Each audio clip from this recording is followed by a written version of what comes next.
Hello लोगोफोर, आंनि MB बड एडु चेनेलाव आरोबाव फिन खनसे बयखौबो बरायबावनाय जाबाय। दिनै आं लोगोफोर मोनसे बड जिके कुइसन एन्सार लानानै फैलायबाय। जुदि नोंथांमोना इन्टारेस्टेड बा भिडिअखौ स्किप खालामालासे गासैखौबो अन्नानै जोबजासिम नायलां। लोगोसे नोंथांमोन चेनेलाव गोदानै फैदोंब्ला अन्नानै चेनेलखौ साबस्क्राइब खालाम आरो बेल आइकनखौ अलाव थुनानै ला। अब्लाना आं जेब्लाना भिडिअ गोदान हगारगोन अब्ला नोंथाङा नुग्रोनो हानाय बायदि। अब्ला जों भिडिअखौ दायो स्टार्ट खालामनोसै। नोंथांमोना अन्नानै भिडिअखौ नायलांदो। गिबियावनो से नाम्बार, टेलिफनखौ सोर दिहुनजेनदोंमोन आरो बबे हादरनिमोन? से नाम्बाराव दं इलियास हावाइ इउएसए। नै नाम्बाराव दं मार्टिन कपार चाइना। थाम नाम्बाराव दं आलेकजेन्डार ग्राहाम बेल स्कटलेन्ड।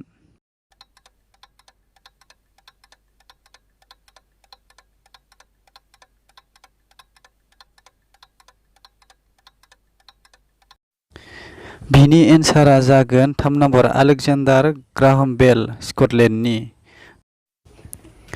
नै नाम्बारनि सोंनाय, मा मैगंखौ जायोब्ला हाथाइया साफा जायो? से नाम्बाराव दं आलु, नै नाम्बाराव दं खुमब्रा, थाम नाम्बाराव दं जोगोनार, ब्रै नाम्बाराव दङ मुदुमफुल।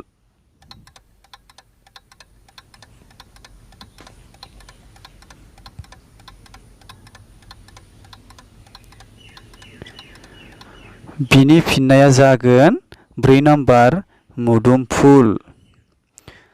थाम नाम्बार सोंनाय, मा जिबआ दै लोङा आरो मा हादरनि?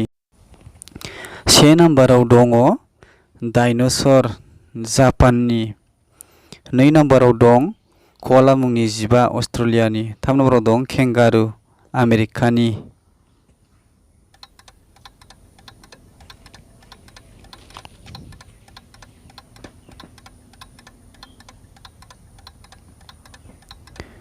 बिनि फिननाया जागोन नै नम्बरनि क'आला मुंनि जिबआ अस्ट्रेलियानि।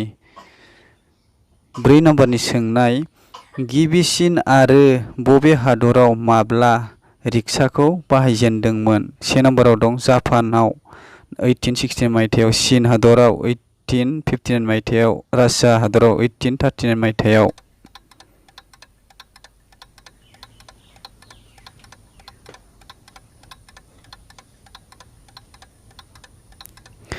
बिनि फिननाया जागोन से नाम्बार जापानाव 1869 मायथाइयाव।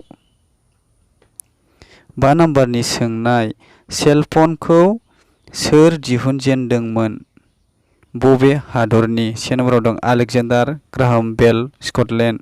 नै नाम्बाराव दं मार्टिन कपार इउएसए। थाम नाम्बाराव दं बेन्जामिन फ्रांकलिन इउएसएनि।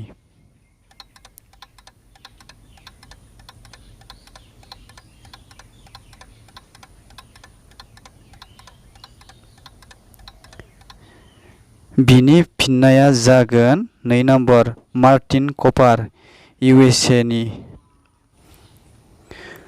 लोगोफोर, अब्ला भिडिअखौ नायनानै माबायदि मोनखो कमेन्ट बक्सआव फोरमायहर। लोगोसे भिडिअखौ मोजां मोनदोंब्ला चेनेलखौ साबस्क्राइब खालामदो आरो लाइक शेयार खालामनो दाबाव। लोगोसे बेल आइकनखौ अलाव थुनानै लादो। Thanks for वाचिं।